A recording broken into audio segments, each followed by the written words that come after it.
ગામથી હું જે પગપાળાની યાત્રા કરું છું, મારા ગામના સહયોગથી, મારા ગામના સપોર્ટથી, આજુબાજુથી મારા ઘણા ભાઈઓ આવે છે અને મને મારી સમાજનો બહુ સપોર્ટ છે. અને હું આજે મારા ગામ સોનીથી દર્શન કરી અને હવે હરિદ્વાર જવા માટે નીકળ્યો છું. અને અમરાભાઈ અમારા ખેડૂત આગેવાન પણ મળવા આવેલા છે. અમરાભાઈ, આપ શું કહેવા માંગો છો? ખરેખર આજે જે પ્રસંગ છે ને, આખા વિસ્તાર માટે ઉત્સવનો પ્રસંગ છે.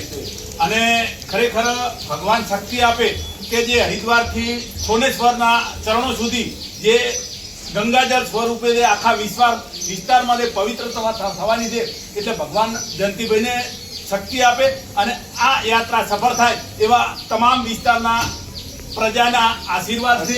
અને ભગવાન તમારી સાથે રહે એવી અમારી તમામ ગામના લોકોની અને આજુબાજુના લોકોના પણ આશીર્વાદ તમારી સાથે રહેશે એવા અમે ભગવાનને પ્રાર્થના કરીએ છીએ. જય જવાન, જય કિસાન. બોલો સોનેશ્વર ભગવાન કી જય.